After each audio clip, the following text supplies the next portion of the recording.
All right, there you go. And let me get our next guest on the line. She's waiting patiently. Probably waiting to yell it.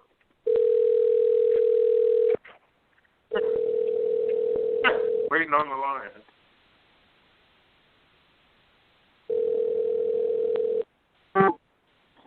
Frenchy speaking. Hello, Frenchy. How you doing? It's Faye from Totally Driven Radio. You're live on the air. Hi, what's going on? You going on, Frenchy? Come on. It's the Frenchy Mafia. Right. Right? Did you listen to my song? I always listen to this song. I love the Frenchy Mafia. I love the video, too. Thanks. You and Sham, your good friend Sham, he's awesome. Yeah, Sham is amazing. He's in the video. Gabby, me, that other actor guy, and a couple of my friends are with us towards the end. It was a lot of fun to film. You have like a whole bunch of free falling friends. You know what I mean? Like you guys just are living life and just having a blast. It looks like. Yep, that's the way I do it. I always go for the best. It's black or white. You're too funny, Frenchy. You are too funny. What made you want to start doing music? I mean, this is something new for you, right? Well, no, actually, when I came out of the Big Brother house 2 years ago in UK, when I came out of the house, the agent that I was working with, Chrissy, she told me, the whole time you were in the house, it was a music producer watching you on CBB, Celebrity Big Brother, and he really liked you and he want to do a song with you. So, I didn't really think about doing a song. They offered me that opportunity. So that music producer from the UK, Sonny Quick, he did my first song, but I told them, well, if you want to do a song with me, it has to be dance or techno, so I can talk over the track. But it has to be something who match with me. So let me figure out the song. I want to write it. So I wrote the first song, I Want to Get Naked. And then they figured out a track. And then I was just recording in the studio, And then they put that song on iTunes. That was 2 years ago. So the first song was November 2014. There is also a music video for it. It's on YouTube. It's about 60,000 views by now because it's been 2 years. But I think the new one is going to do a lot better. Like the Frenchy Mafia would do way better, I think. I just can't tell you why. But anyway, it was a lot of fun to do the second song. I'm like, you know what? I want to do another song. I'm going to write another song. And, when I talk to my best friend, sometimes I'm busy during the day, so I'm like, oh, I need to do this and that and this and that, Frenchy Mafia, So I always say that to my best friend. When I have to do stuff, I'm like, Frenchy Mafia. So complicated and high maintenance. So she's always laughing at me. And then I came with the idea, wow, wait a second, that'd be a really fun title if I write a book, a song, or anything connected with me and my world. So I happened to come back from the UK, and the last thing 6 months after, this Grammy nominated like a music producer, right? He's a Grammy nominated here in US. His name is Rocky Bird. He's been working with a lot of different talents. He contacted me and through social media, and he said, I want to do a song with you. So I'm like, well, I did a first song, but I didn't really know what was going on the first time because everything was kind of given to me. All I did is write the song. I'm like, this time, I want to take time to choose the track. I'm going to write the lyrics. I want to do my video by myself, etc., etc. So we connected, and then I recorded the Frenchy Mafia song. So that was kind of cool. And then I come up with the idea that I want to do a music video.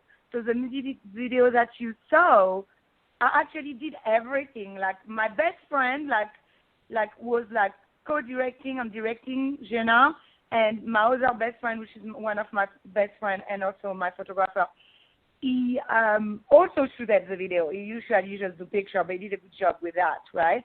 But other than that, I came with the whole idea. I came with the location. I directed it. I pretty much did everything on the video, executive producer and everything. So I was doing like 10 jobs at once because I cast for it, I did production, I film it, I star in it. I co-edit it with the person who edit it. I went to his place to be like helping him do this, do that. No, don't put this, don't put that. So I was like co-editing it with him, and of course, teamwork is magic because that's a lot of work. But I like to be in control of everything I'm doing. I'm a control freak. Now, is but that yeah, something anyway, you would like to do more of? Would you like to do more of that, like making like? Well, I mean, not the even song like is your own available. music. It's on iTunes. It's available all over the world. The music video is on YouTube. I control everything that I'm doing from A to Z, actually, not just that, So I just like to be in charge, and I'm very independent, so I like to do my own stuff, Yeah, you definitely do your own stuff. you beat to your own drum. You have your own world going on, and it's. Well, yeah, a lot of people like, ask me how many people do you have in your team? I'm like, nobody. I do everything on my own. I am my own agent, my own PR, my own manager. I do everything by myself. So most people are like, wow, like nobody's helping you. I'm like, no, everything I do, is by myself. Everything I got, I earn it on my own. Nothing is ever given to me.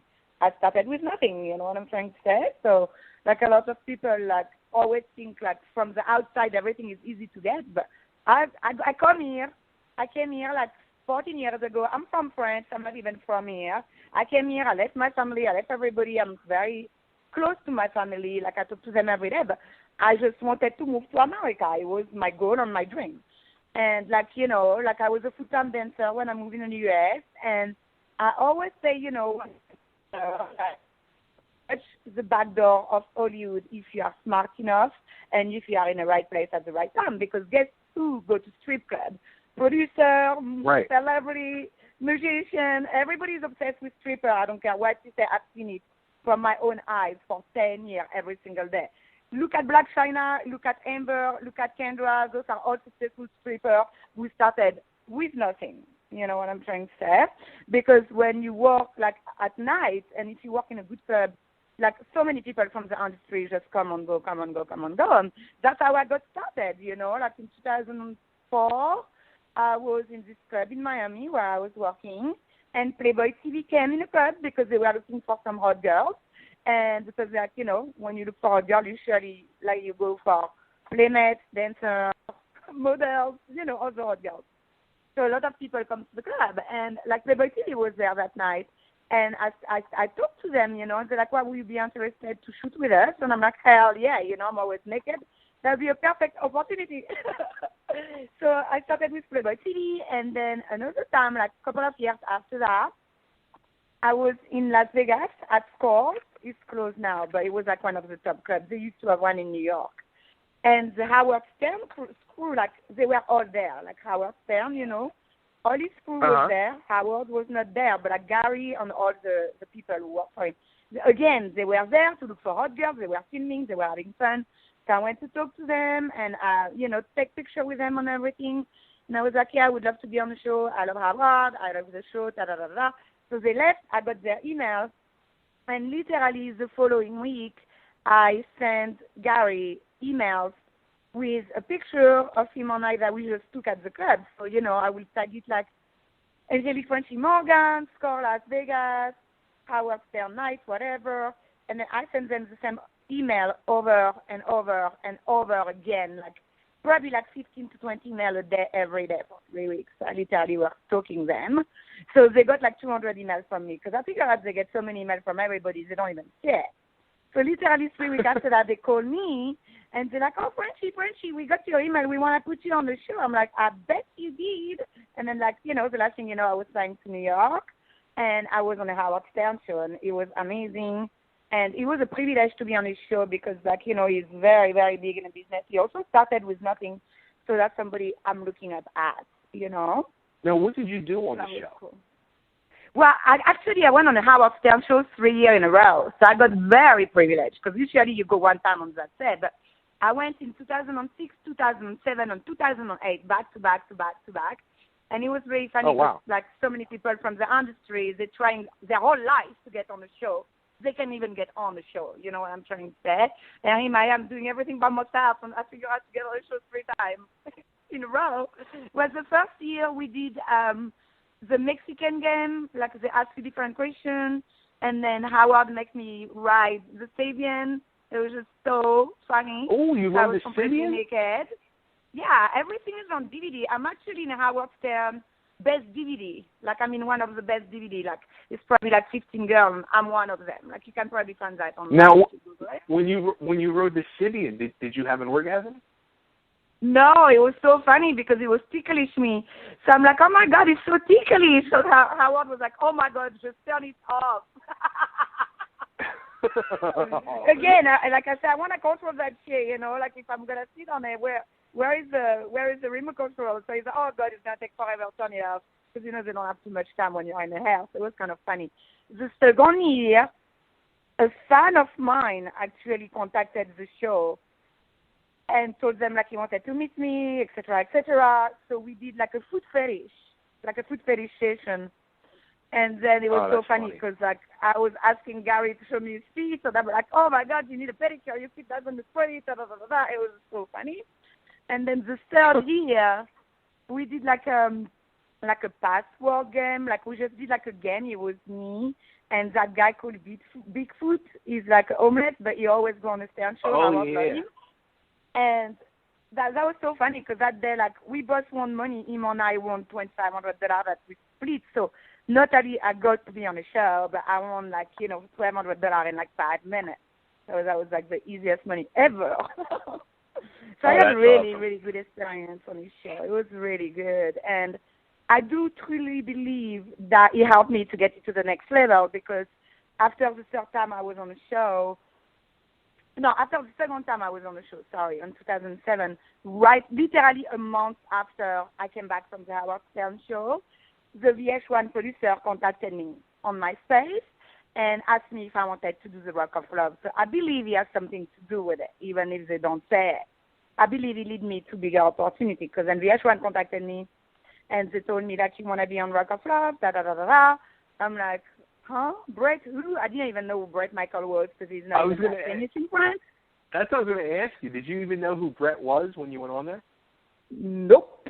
I knew he was a celeb, but I didn't care, you know, because I don't care who you are. I don't care if you have money. If I like you, it's cool. If I don't like you, it's over. So I didn't care. You know, it was just fun to be around, but I didn't change my attitude because he was a celeb. I was just keep it in true to myself, you know, and it was very funny because all the girls were kissing his ass, and I'm like, oh, my God, fuck all that shit, you know, I'm just going to be me. What did you think of him?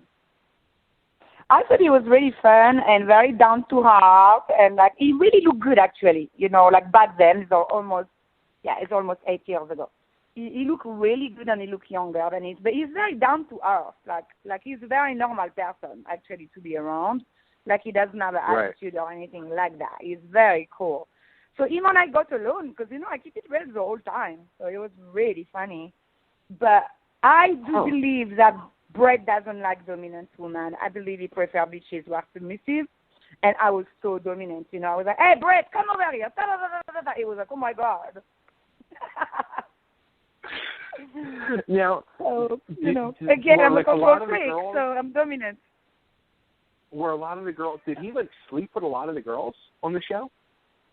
Well, you know, like, again, when you do reality TV, you shoot, like, 24 hours a day. You only see 1 hour on TV because they edit so much of it. And they only show the part where everything is extreme. And, it's very amplified because the way they're going to edit it, you know, for TV. They only show the crazy part of you. They're never going to show you when you're quiet because, you know, it's too boring. Right. But we only saw Bret like half an hour to an hour a day max. We didn't see him that much. It was more about us, you know. And then we'll do like a challenge with him and then we'll see him. So I believe he ended up sleeping with some of the girls, but it was mostly towards the end, you know, when like he was maybe in a house longer and it was maybe 4 or 5 girls left or something like that, I think. But like I said, he was scared of me anyway. But it was no way in the world I was going to sleep with him anyway. Like just to win. That's not what I do, you know. Like everything I got so far was from my attitude and my personality, not because I slept with someone. I don't believe in that. Right. You know? So that's good. That's just me. So anyway, it was funny. so funny because after that show, they called me back. VH1 called me back. They're like, oh, Frenchy, we want you to be on Sean's Soul. Oh, Frenchy, we want you to be on A Lot of Money. So the 2 other shows I didn't even cast for it. They just gave me a call, sent me the contract, and boom, every time we were filming again. You know, I never ended up casting for the show because I was already a part of the family, you know, of VH1, right. Mind, and them all, you know, with Chris Abrego. So, like, it was fun, you know, like, it was a lot back to back. And then the last thing I did with VH1 was Rock of Love Girl, Where Are They Now? That was in 2010. So it's been a while now. I've done anything with them, but they kind of changed everything. You know, a lot happened, and like a lot of stuff changed, and they kind of stopped doing all those kind of dating shows. I don't know if you noticed that, but they kind of did. Right. You know.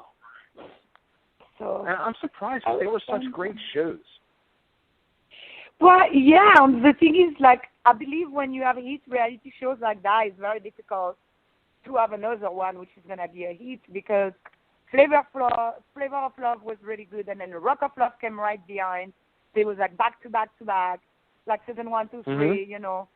And then New York got a spin-off, and Daisy got a spin-off, and after that, it kind of crashed. You know, it was like really good for about 5 years, and all of a sudden it was no more. I was like, what the hell happened? You know. So like it's difficult to, you know, always have show we keep in a loop for years and years and years and years. You know, 3 or 4 years is very long. In show business is a long time, you know, when you have 2 or 3 seasons. Right. It's a big deal because 3 years in show business is 30 years like in a normal life, you know what I'm trying to say? So it's like if you can have 2 or 3 seasons back to back is already good. But I haven't watched VH1 for a very long time, so I'm not even sure, like, what are they playing on TV right now? I wouldn't even know, like, as we talk. Yeah. But I believe they stopped doing all those kind of shows from what I remember. Like, they do more shows like pretty much where the celebrity is already the producer or stuff like that. They don't really do any more spin-offs with, like, new stars or new friends and stuff like that. So, but yeah, so all of that was fun. Yeah, go ahead. You were on Botched? Yeah, so all of that was fun. And then so for about 4 years, nothing happened because a lot of people came up to me, but I turned down everything coming up to me because it was not big enough. Like, I had a lot of people asking me, hey, do you want to do that reality show? Or you want to do that show? And I was like, no, I'm sorry, I have to wait for something equal or bigger because when you have a hit reality show behind your name, the last thing you want to do is do another show and then it crash or it get canceled, right? So, like, I'm always very selective with everything I'm doing. I believe in quality and not quantity. So I turned down a lot of stuff, and then, like, Celebrity Big Brother from the UK, that agent called me and asked me to be on the show. She asked me to cast for it. You know, I had to do the casting call. So I cast, and then I did Big Brother. That was amazing. You know, like, I got international in the UK. I blew up in the UK. I was in every single tabloid. I'm still in tabloid there, and I'm in the news almost every week in UK still to those days. It's been 2 years. I was on Big Brother with Gary Busey, so it was really a lot of fun. Let me tell you something. Him and I are very similar because we are both loud and crazy, and we are misunderstood. So people both think like, oh, my God, those two are crazy. But at the end of the day, him and I were keeping it real, and he ended up winning, so I was so happy for him.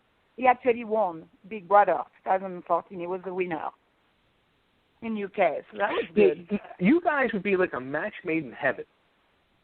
Well, we are very good friends. Like, Gary and I knew each other before that show because he lived in Malibu, not far from me. And we already, like, chill out a couple of times.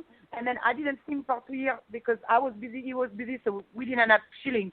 And all of a sudden, I'm going on Celebrity Big Brother in the UK, and who I see coming in the house, Gary, I'm like, oh, my God.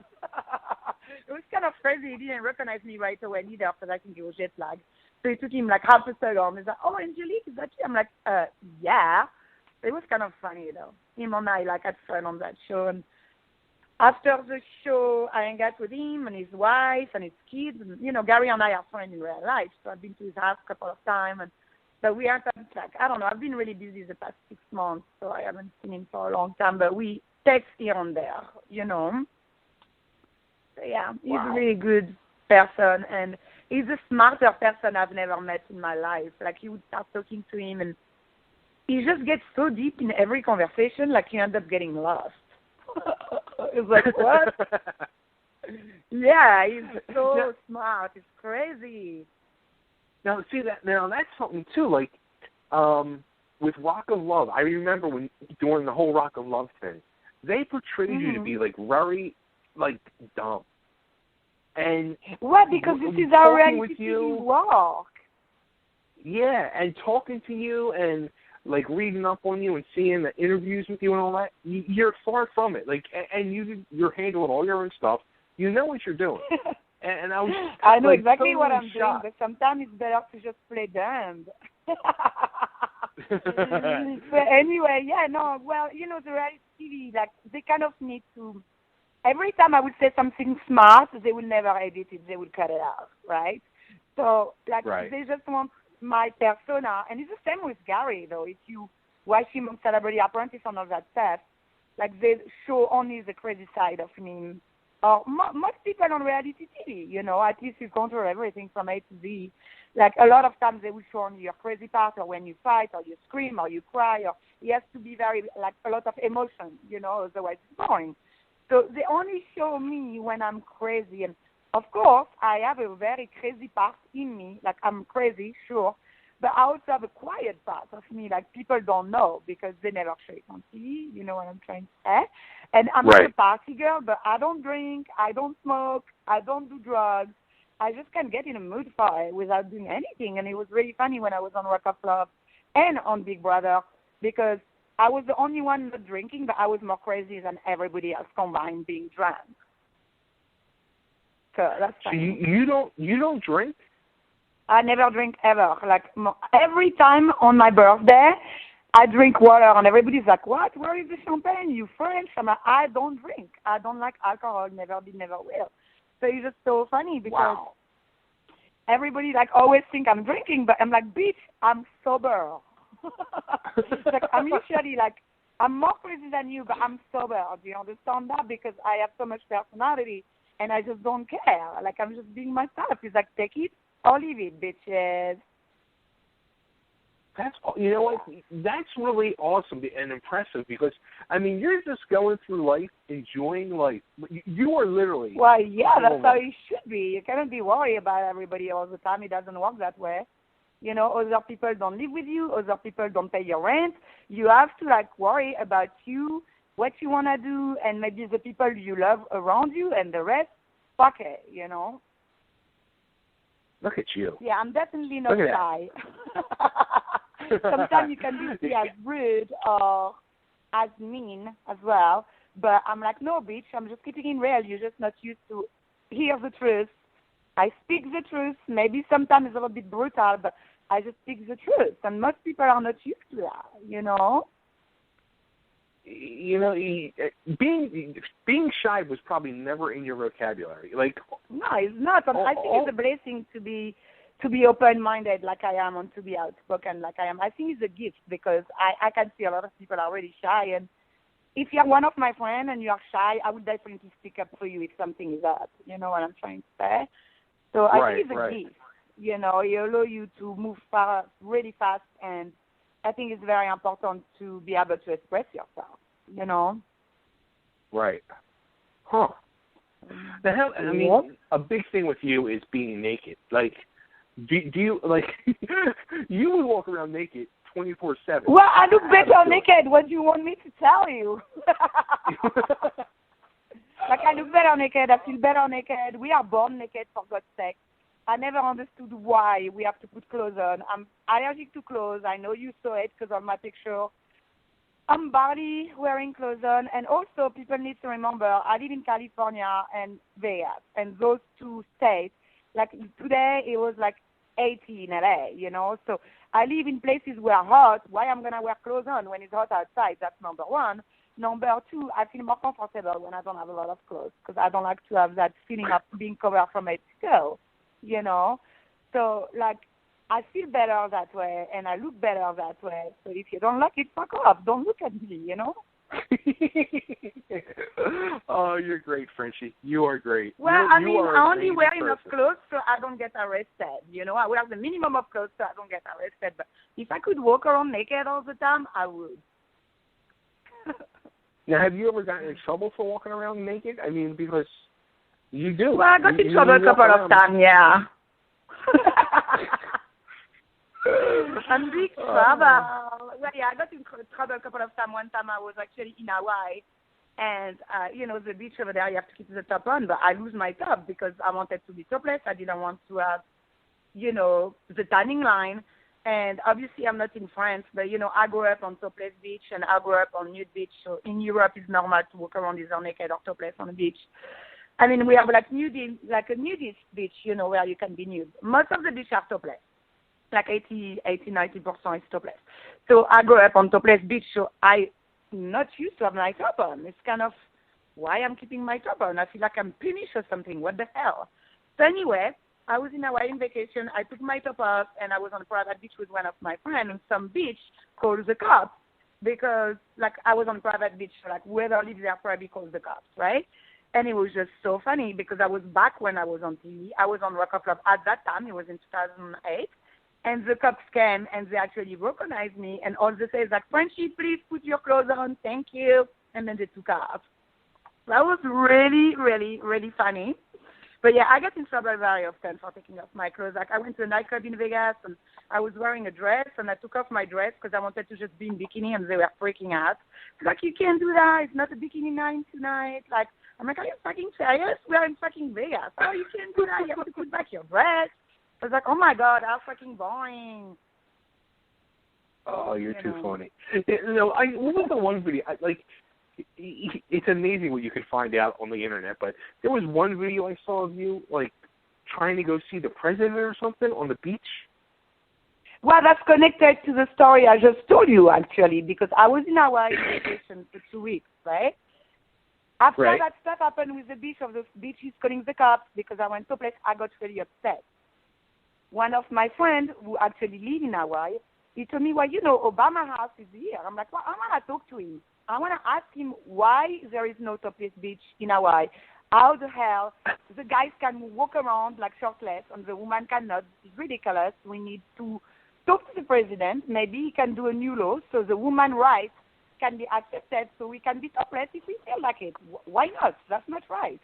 So I actually walked to his house. My friend showed me where the house was. So I actually walked down to his house and somebody was filming us. And the last thing you know, I end up on TMZ because, I tried to go to the house and I'm like, yeah, can I please talk to the president? And then, the Secret Service said, well, we don't even see the president. So I was really surprised they don't even see him or talk to him. And I was also bad because I thought maybe, if he's there, he will come out and talk to me. Because I believe a president is also a person and is human like us, and maybe he would have feel like coming and talk to me. Who knows? So anyway, I'm like, well, please, can I leave him a message? And they didn't want to let me leave a message for Obama. So I was really bummed and I walk away.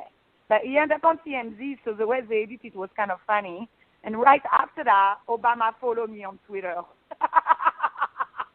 Come on, did he really? He followed me on Twitter. You can look at it. He does. So I think he saw it on TMZ. He probably thought it was funny, either him or his kids, and they probably maybe because I do reality TV like me from the other show that I've done, and maybe they saw that, yeah, he followed me on Twitter. It's been 4 or 5 years, I think he followed me. So yeah, that's kind of funny. Oh, that's so funny. Look at you. How do you do it? How do you keep your name out there? I mean, you're out, you even said, you're always in the tabloids, in the UK and stuff. How do you keep doing it? To be honest with you, all I'm doing is being myself. I keep it real. I don't take shit. I'm just being me. That's number one. Number two, if I do something, I just don't care, I just do my own stuff. I have a lot of friends who are paparazzi, and the paparazzi are the best PR in the world. All I'm doing is putting myself in front of the camera. The rest just happens by itself. I don't control it, So, literally last month, somebody contacted me on Facebook, and she sent me a picture. I'm like, what is that? And she's like, well, I just received Cosmopolitan. You in it? I'm like, really? So I went to the store, and check it out. And that's a picture like from like 8 months ago. I was literally just walking down the street in Beverly Hills and somebody shoot me, some paparazzi took my picture, and he ended up in a cosmopolitan. So go figure. It's very unpredictable, you know. Like I had no idea. If she didn't tell me, I still would not know I'm on Cosmopolitan this month. So you definitely want to make sure you check that out. By the way, there's an edition. I'm next to Kendall Jenner, so that's pretty cool. That's just funny. a picture of me with my little dress walking down the street. So that's cool. But you know, since I've got to become friends with Frenchy, like we talk all the time, and I love talking with her. And the thing now that you're working on and you're really excited about is you're becoming a DJ. Yeah, I'm very excited about that. Yeah, so I'm working on becoming a DJ. I just got started with DJ school, because I believe it's important to learn the basic. And I'm a perfectionist, so when I learn something, I want to know everything. Like, I want to know, you know, like, from the backstage of it to, like, plugging everything properly to how everything is working out, to, like learn how to mix my songs, etc., etc. I don't want to just show up somewhere on play like I'm an idiot. I want to be able to, like, do live shows and play and, you know, mix and, like, know what I'm doing, you know, because, again, I'm very independent. So the first thing I did when I went to the DJ school, you know, they were ready to show me stuff in a computer. I'm like, no. I want to know how you plug all that stuff. What is the right way? How do you plug it? So, you know, if I go anywhere and for any reason it doesn't work, I want to be able to fix it. And he was like, oh, wow, like, really? Like, you don't have to worry about that because everywhere you're going to show up, everything will be already plugged for you. I'm like, no, fuck that. I want to know. So if anybody do something wrong or maybe somebody's late or I don't know, I need to be able to show up and double-check everything is done properly because, again, I'm very independent and I like to do my own shit. So I don't mind if you do it for me, but I want to be able to double-check or know what I'm talking about. So I want to have the knowledge to know about every single side of being a DJ. You know what I'm trying to say? Like behind the scene is called pretty much. And that's what I did with reality TV as well. Like at first I was just in front of the camera, but after that I learned, like, you know, every single process of it from A to Z, from the casting call to the editing to shooting to everything. So I'm in a point of my life where I could produce reality TV if I wanted to. I just have to find the right thing at the right time because it's all about timing. And it will come, you know, it's in the work. Right now, my next move is definitely be DJ Frenchy Mafia. I want to play techno music and dance music because that's what I like and that's what I believe in. So I want to do something who match with me. So if I show up somewhere and I'm going to play music, I want everybody to wake the fuck up, you know? I want to be able to give a lot of energy to the crowd would be there and wake them up and make them jump everywhere, you know? Oh, that's funny. Yeah, and that should be your thing. You're going to go to the clubs and wake everybody the fuck up. Well, yeah, because I'm bad influence, so I want everybody to wake up when I show up. And you can definitely do that through your music, you know. So it's only been 2 weeks. It's still very fresh. I'm still learning. It's probably going to take another 2 months or so. And I believe after September I should get ready because I want to be really confident with it and ready to go. You know what I'm saying? I want to be able to deliver, you know. So now, you've introduced me to two of your friends that are both DJs. Are they going to be helping you, Daniela and Gabby? Well, I haven't seen Gabby for a while because, first of all, I love Gabby. Her and I are like twins. Like, we are like twins. Like, we're very similar in a lot of different ways. Like, she is also like me. You know, she has, like, reality TV credit, DJ credit, designer credit, model credit. Like, her and I have done a lot of different stuff. She's just younger, you know?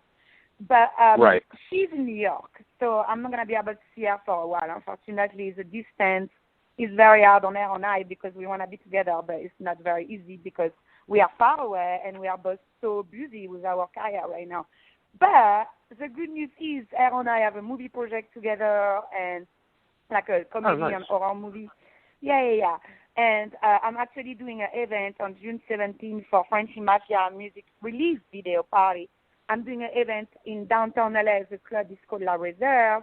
And she should be able to fly from New York to come for that. And after that, we definitely have the movie going on sometime in July. So we're going to be back together. I just don't know when, you know.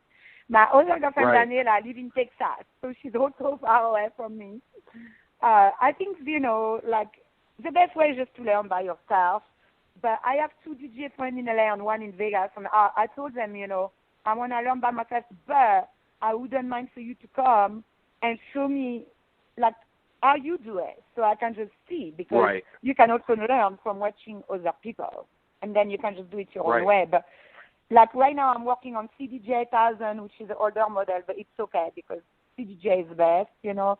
If, like, I get 2000, I will know how to work with it. It's just more improved model, the 2000. But I have the CDJs right now, and I'm learning on that. I'm working with Serato DJ, and that's what the club has. That's what they use in every club, more or less, or every pool party. So I'm just working on that, like, really hard. I'm trying to practice every day so I can figure it out, because the more difficult part of DJing is to mix, so you can transition from one song to another really softly, without people even noticing, you know, so that's the harder part Right. of it. And also, like, obviously matching the right music together, because you cannot have, like, one song at 80 BPM and the other one at 150. It's not going to work. So you have to find, like, song who match. I download, like, 60 songs, including my own Frenchy Mafia, and I Want to Get Naked. Those two go together very well, because it's both dance music on the same BPM, so it's kind of perfect. I'm definitely going to DJ my song, bitches. That's kind of cool. You have to. So I have You to work have to. on my 60 different songs that I have, so I can know every single song by heart. By this way, I know when to transit from one to the other. So it's a lot of work. It's not that easy, you know. But you'll get it. Oh, I will. I'm very focused when I do Oh, something. yeah. And, like, I'm the kind of person, I don't talk, I act. So if I tell you something, then you don't see me for 2-3 months, then you see the action, you're like, oh, fuck. Like, I told you, bitch. I'm all about action. I don't believe in talking. Now, I got to ask, like, what does your Mm-hmm. family think of your you being, like, you know, this little Hollywood party animal? Well, it's kind of funny because, like, the first time I got on TV, my mom came, because my mom comes to visit me in America every year, right? So she came, and at that time, like, I was just on TV, like, you know, when they put Rock of Love, it was on TV for, like, a year. Like, they rerun it forever and ever. So I really blew up overnight from that show, you know. On Sunday, nobody knew my name. And on Monday, like, people would run after me to get a picture with me. So I was like, what the hell is going on? It was very overnight, you know. So when my mom came back, we won't be able to go anywhere. Like, we would try to go to Starbucks or, you know, run errands, and people would come up to me every 5 minutes, Frenchy. So my mom was like, oh, my God, what's going on? Because she definitely, like, I'm not born in that world. Like, I'm not born in Hollywood with Spanish family. Like, you know, some people are born in a business because they get used to it since they're a baby. When, you know, you get in Hollywood, like, when you are, like, over 20 or 25, first of all, it's very, very, very hard to get in. Second of all, it's difficult to stay in. And third of all, it's very difficult because, you know, like, I don't have that many connections. I have few connections, but it's not the same when your family is born in it. You know, it's a small world, but it's also very, very secluded, you know. So you really need to be right place, right time. That's the key, Right. you know. So most luckily, you know. Mm-hmm. Yeah, go ahead. I was going to say, I think that's more of the thing that's needed than, like, actual talent and stuff at times. Is just that right place at the right time. Well, right place, right time. But you kind of need to have a talent, because otherwise you can't stay relevant, really. At least your name is Kardashian and you have millions of dollars and you fuck everyone and you pay everyone. But that doesn't count. That's fake fame. So it doesn't count in my world, you know what I'm trying to say? Like Howard Stern and other, like Eminem and other stars, they started with nothing. They make it to the top because they're talented, you know.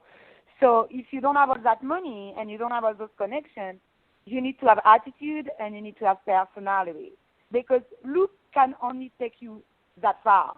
Like, there is a million of beautiful girls in LA, and they are not famous because they are fucking boring. So sure, if you are cute and you are sexy, that's a bonus and that's a plus.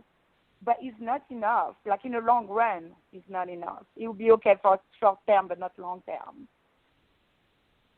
You know? That's so funny. Now, Well, what that's do you true, think though. of the Kardashians? It is And I true. really think, like, being able to be on camera without caring and without, like, having to control what you're saying every single time, like, it's kind of a gift. And I don't think nobody can take it away from you, but nobody can give it to you. Like, you cannot learn that. Like, I've seen some stuff online, like, oh, New York City reality TV school. I'm like, what the fuck? This is fucking ridiculous. This is a scam. You cannot teach people, like, how to do reality TV because you just need to be yourself in order to make it in reality TV. And you need to have personality and attitude. And if you don't, it's over. So, like, I never understood how, yes, about acting, okay, if you want to learn how to act, yes, you need acting coach and go to school. But, again, like, in order to be a good actor, it already needs to be in your blood, and you have to develop it. I do not believe somebody who can never act, go to school, and is going to make it. I don't believe in that neither. I believe it's already in you. You just go to school to get the basic, and then, you know, if it's in your blood, again, it's a gift. You will be able to be the best actor out there. And a lot of those A-list movie stars, most of them never went to acting school, but they did get a coach once, like, you know, they're on multi-million-dollar movie sets. Then, yes, of course, you can get a coach to help you to go through your line, but that's different. Like, a lot of those stars blow up because it was already in them, like to be an actor or to be a model or to be a singer or to be a reality star. It's already in you. Nobody can really teach you that. And nobody can take it away from you. That's why there's a lot of haters out there talking shit. You know what I was trying to say? It's like, bitch, talk as much shit as you want. My shine is not going anywhere. Actually, the more you talk, the more good stuff happening to me. So keep talking. You know? Oh, too funny. Too funny. Right? Well, I'm telling you the truth. Yeah. I'm telling you the truth. But coming back to the Kardashians, you know, like, first of all, they are born in show business. They are born rich. Their dad was famous. Their uncle was OG.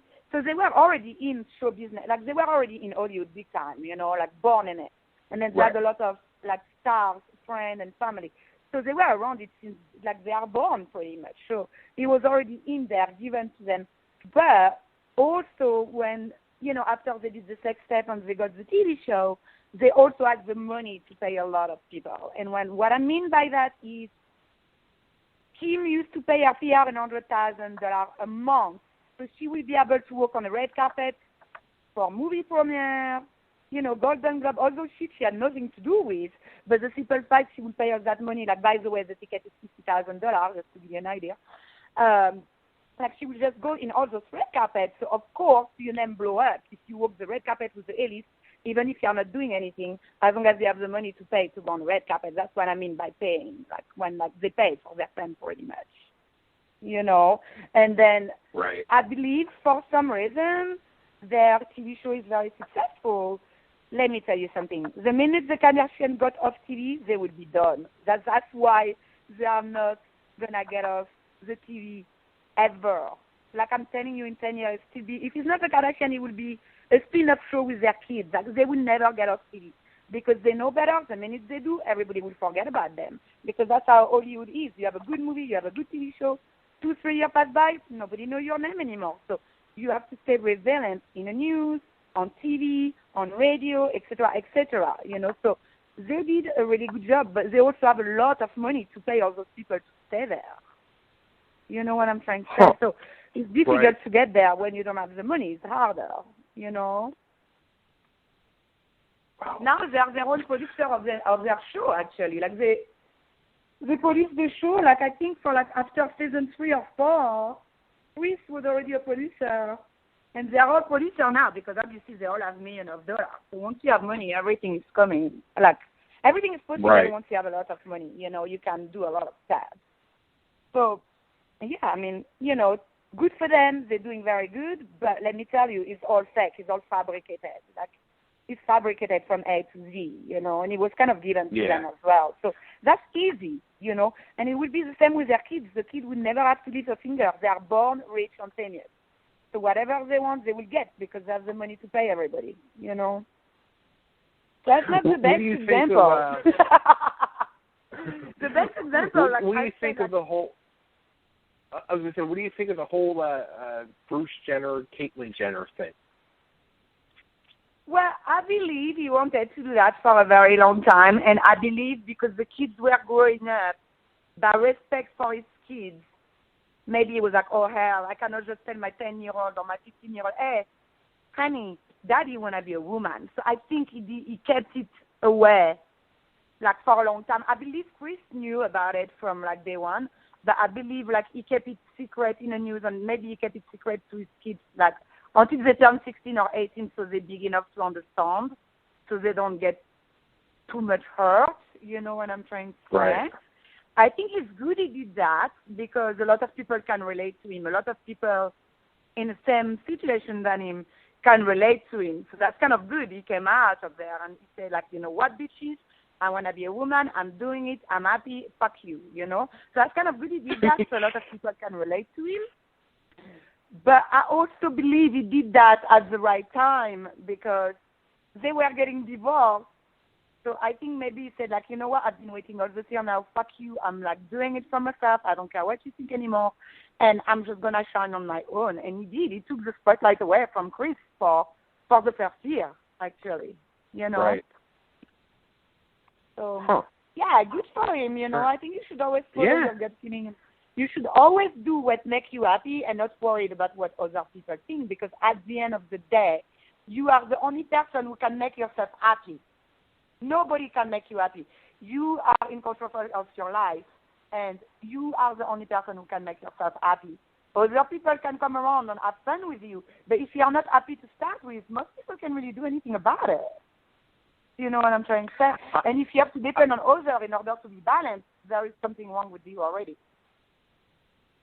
I never thought I would hear myself say this, but I agree 100% with you, Frenchy.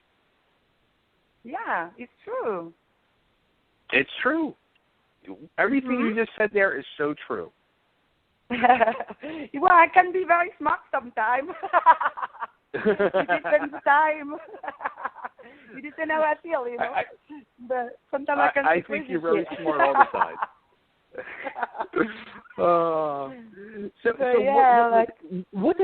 What does a day in the life of Frenchy? What do you do like all day and all night? Like what do you? Well, first of all, I'm not a morning person. So let's see if I'm in Malibu, I'm gonna wake up I probably wake up like 10 or 11 a.m.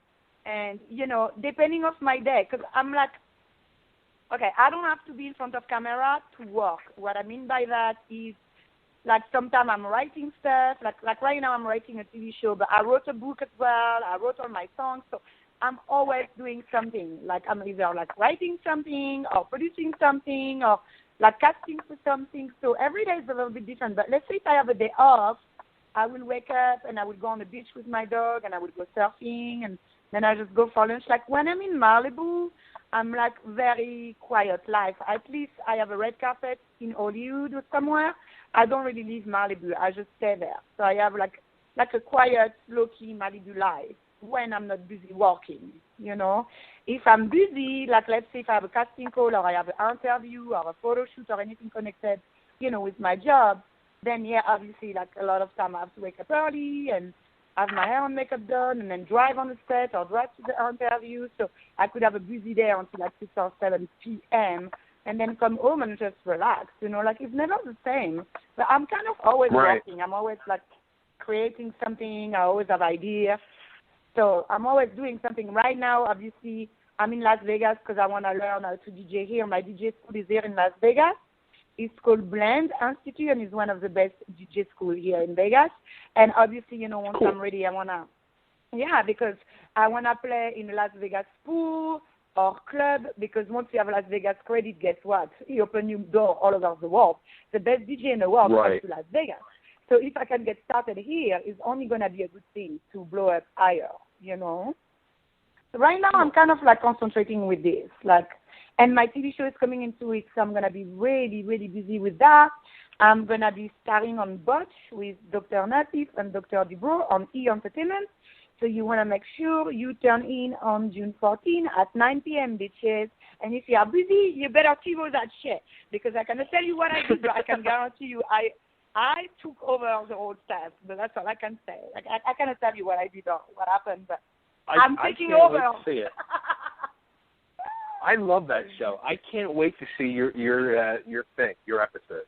Well, once again, the production came to me and asked me if I wanted to cast that show, so I say yes. But I'm not allowed to tell you what I've done, what surgery I've, they contact me for, et cetera, but, it's amazing, all those producers always come back to me asking me to cast some more staff.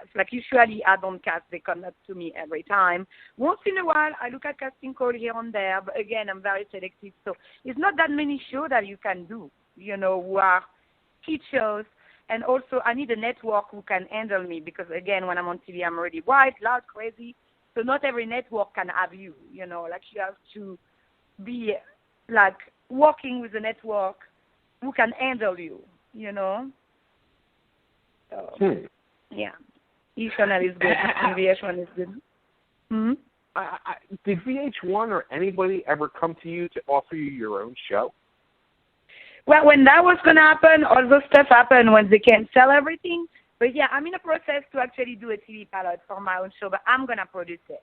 So I can control everything. And then I would go to the network, to see which network is interested. You know what I'm trying to say? And all my friends are going to be on the show with me. Sham is going to be in it. Gabby is going to be in it. Myself. And then we're looking for a couple of more, rising star or star who are out there but they haven't done anything for a while. And then we're just going to create a cast, do a 3-minute pilot, and then go around the network, That can take a lot of time. I want to be in the show. Well, you would have to fly in LA, though. Everything is going to be there. Yeah, definitely we can have you as a guest star. That's easy. But what I'm trying to say is, you have to be in LA, most opportunity in showbiz are in LA. But I got lucky, though. When they cast me for Rock of Love, I was in Vegas, but they flew me, So it depends. Like I said, it's the right time, right place. But most likely, if you live in LA 24/7 and you persist and you focus and, you set up your mind that something good is going to happen, it will, because it's the mind power at the end of the day. And if you believe in magic, it happens. But you have to be in the right place. Right. Nothing is going to happen if you live in a small state. You have to be in LA. Do you ever come out to the East Coast at all? I used to live in New York City. I live in New York City for 3 months, and I live in Miami for 4 years. So I was on the East Coast before I went on the West Coast. But once all of that stuff happened, I stay on the West Coast. But I love New York. I love Miami. Hopefully I will get DJ gig there, and I will be traveling, on tour. So that's my plan, for probably next year, because like I said, I need a couple of months to get ready, and then I want to get credit. And then after that, hopefully by next year, I will be playing and going on tour to DJ all over the U.S. and maybe the U.K. as well, because I love the U.K. And I'm popular there, so. Yeah, I mean, that's the Daniela, who you introduced us to, who we had on the show a few weeks ago, she's, in Japan or somewhere, Yes. Yeah, she just got started with that a year ago, I think, and she's doing really good. She's been playing in Vegas, Tokyo, other places. So, yeah, when I'm ready, I'm going to have other DJ referring me. I'm going to figure out to, again, I do everything by myself. I don't have an agent. So I'm going to figure out, what club I can contact and what pool party. And, I know a few people, so I can contact them and see, where I fit. Because, again, I don't want to go to a club which is stuck up. I have to go somewhere where, they can handle my crazy personality. Probably gay club will be my best bet. I think they're the best, and I'm bi, so it's perfect, It is perfect. Yeah, Gabby and I would like to, when the time is right, we want to do a duo as well. Oh, that would be great. Yeah, that'd be awesome. That would be great. Yeah, we've just been so busy. We had such a good time. We had such a good time with Gabby. I know she's amazing. Was a great interview. She's funny and crazy and sexy. We're very, very similar. That's why we clicked the minute we met, Yeah, and we met online, too. Yeah. Oh, you guys met online? We met online. We met on Twitter because we both have the same agent in UK, but we were not even aware of that. And then, I was busy, she was busy, And then I saw her on Twitter, and I just say hi, and then we just connected like really, really, really like deep, just through, emailing, and then we start texting every day. And then we start kind of like cyber dating, kind of, we didn't meet and stuff. And then she came to Malibu, and she stayed with me for 3 days. And then like we didn't want to get separated. It was really hard when she left back. So, and then like the distance kind of like make it really hard on both of us. So for now, like, we can be dating, but I'm sure in the future some good stuff will happen. But right now it's just so difficult because we're so far from each other, and it's not like she can just come here and I can just go there every week. We're just too busy with our schedule, right. She's very busy as well. She's a designer and a model and DJ too. So we have like very heavy schedule from like weeks to weeks. So hopefully she can make it to the event on June 17th, and then after that we have the movie sometime in July. I'm still working on dates with the producer. So, we'll be back together, but it's going to be a matter of time. Yeah, I was so sad when I heard about you guys breaking up, but I understand. Oh, well, like for now it's better we do that because we're not able to see each other, so it's too difficult, But we're not going anywhere. Like I said, like we have a movie coming up. Like she's in a video. The video like will be probably good in a couple of months.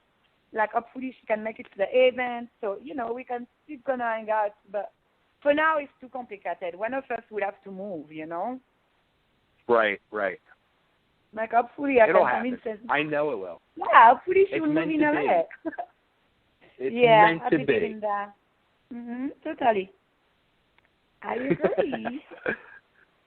So, all right. So, where can everybody keep in touch with you and find you and find out about the happenings of Frenchy? Yeah, you definitely want to check with me with my social media. I've been a little bit quiet for the past 2 weeks because I've been super busy with the DJ stuff. So,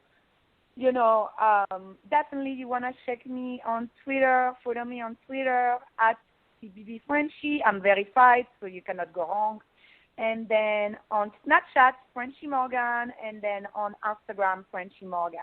Want to make sure you definitely follow me on social media. And you can tweet me or Instagram me. I usually reply. She does reply. I do, though. Like if I see your tweet or your you Instagram, like, I usually reply to you directly. But like sometimes I don't have time, so it can take a couple of days. But I usually reply or like it or retweet it. So you will see some action. It's funny, too, because there's a lot of times, like, you'll be busy and you'll be doing your thing and working your magic out there on the West Coast, and I don't hear from you. And then all of a sudden, you're like a tornado that comes through. You're like, hey, right, boom, boom, boom, and there's this right, person, yeah, and because that person, I said, like, I don't talk. I'm producing, and then you blow up, Then you just see the action. It's funny you say that because my best girlfriend called me Pink Tornado because, I'm always in pink.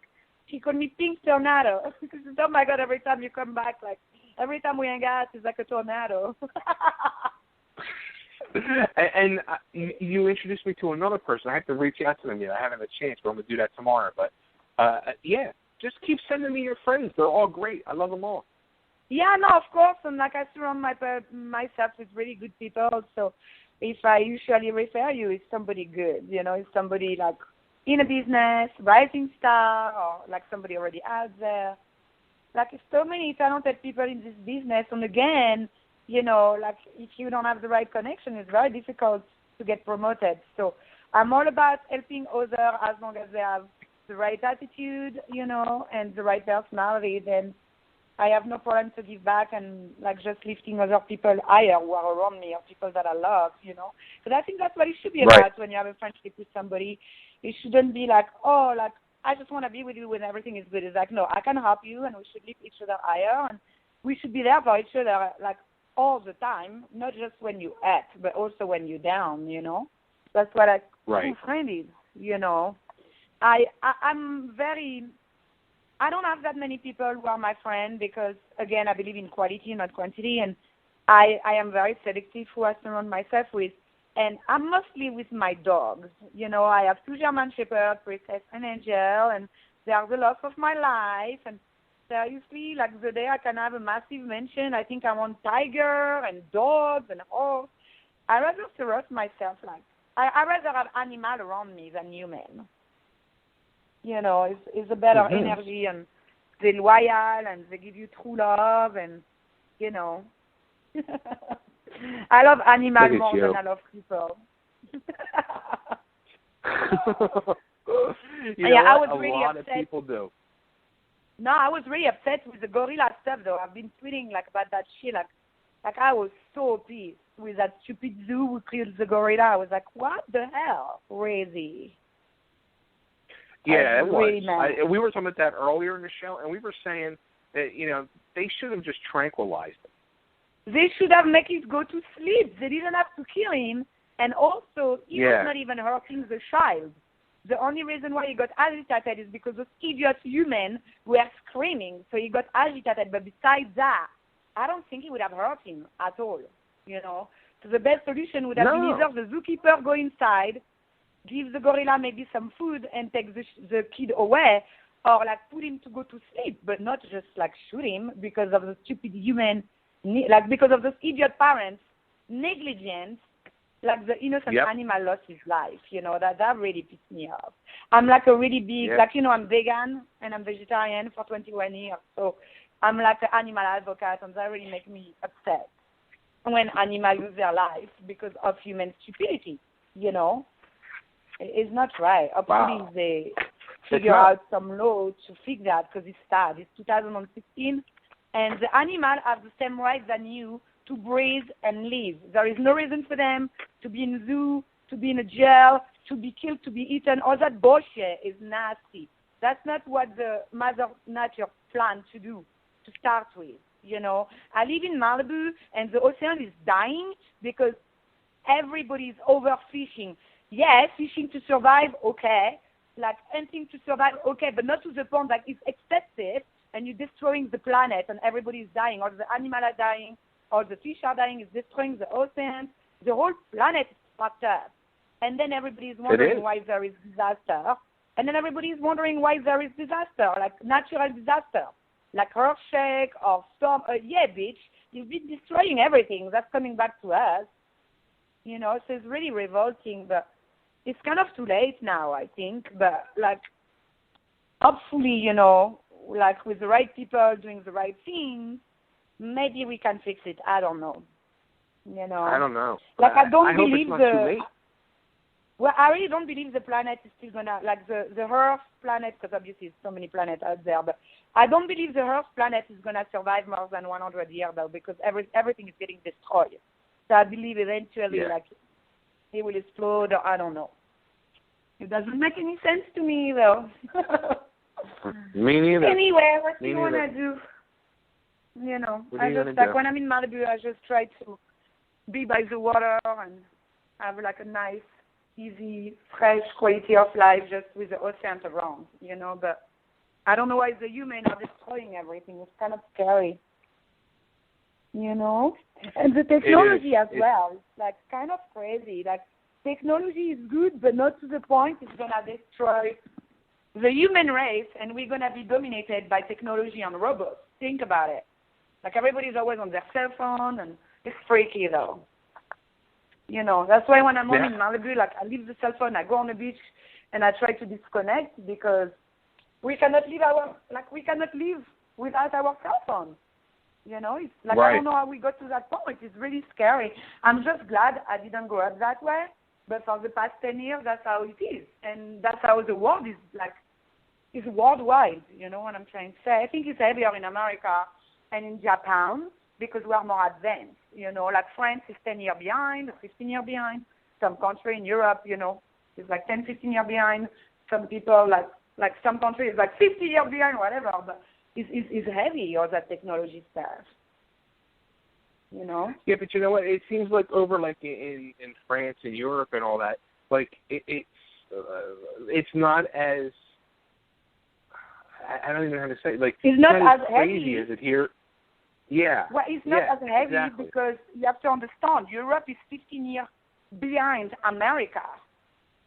Like Japan, like Tokyo, for example, and New York, if you just take those two, and London, if you just take those 3 cities Right. alone, like they are the most advanced city in the world, Paris is kind of behind because French people never want to change their way. So it's kind of like 15, 20 years behind, you know, but it's heavier in America and in Asia, you know, because that's where the technology is the most powerful. And the Asians are, like, technically controlling the whole world, if you think about it. With the technology, you know, they're very smart. So, That's yeah. too funny. No, it's the truth, though. Like, you know, sometimes I do a lot of research about the future because I think it's fascinating. It's scary in one side, but it's also fascinating. And it said that in 2050, China will be, like, controlling the whole world. And I'm not surprised because they're already halfway there. And I think they're controlling everybody through the technology, so it's kind of scary. It is. You know? The whole world's scary anymore. It scares me. I know, that's why I just do my things, and I don't care, and I don't worry about anything, and I'm in my own Frenchy Mafia world, and I'm just happy that way, you know? That's the way you got to be. That's the way you got to be. Yeah, I agree. And you're happy. That's it. Yeah. That's all what matters, really. But hey, if you ever come to LA, hit me up. And, like, you know, I know I will be filming that show soon. Like, I'm planning to start shooting in July and then shoot a bit more. Like, sometimes it can take a couple of months before you can do something really decent, you know, because even if it's just 3 minutes, it can take a couple of days to film it. So I want to take my time and do the right thing. But, yeah, if you happen to ever come to LA, we will have you as a guest on that show. Yeah, you know, we're friends, so we talk all the time. You keep in touch. Yeah, I no keep problem. In touch, We keep in touch, of course.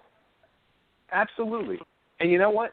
Yeah. We will make the Frenchy Mafia grow, rise, and take over the world together.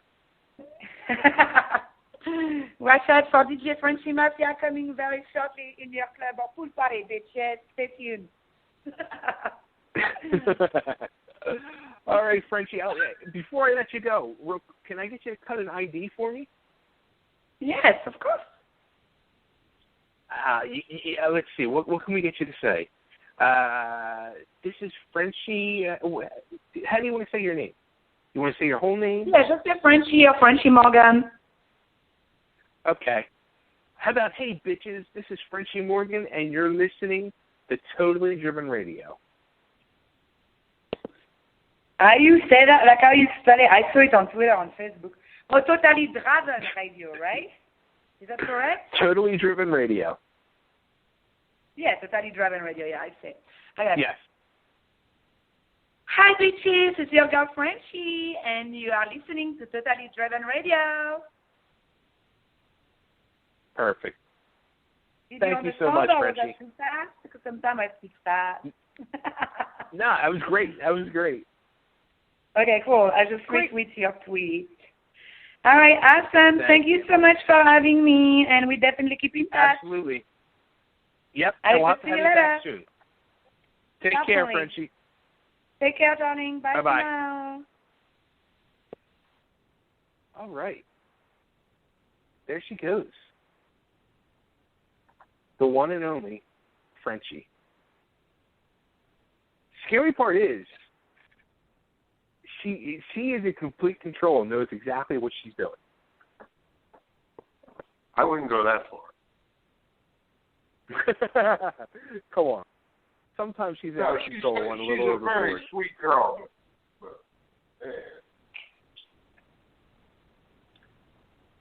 But I think she was said she plays dumb at times.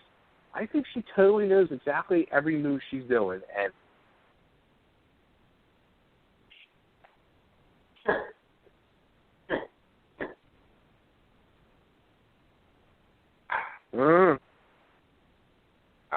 I've already opened my mouth enough at this, so I'm gonna let it go. she's a very interesting person. She really is. Yeah, Hey, now, do you think that you caused their early demise with this marriage thing you were concocting?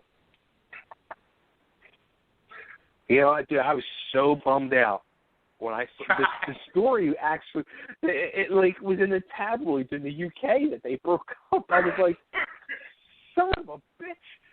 And right away, I texted Gabby and I messaged Angelique, and me and Angelique were talking the other day, and she was really getting into it. She was like, "Look," she's like, "I'm so busy. She's so busy. We do love each other. We want to be together, but it's really between our schedules and the fact that she's in New York and I'm out here in LA. It's just too tough right now." And I'm like, and she was like, "I really don't even want to talk about it because I'm really upset by it." And, well, I get it,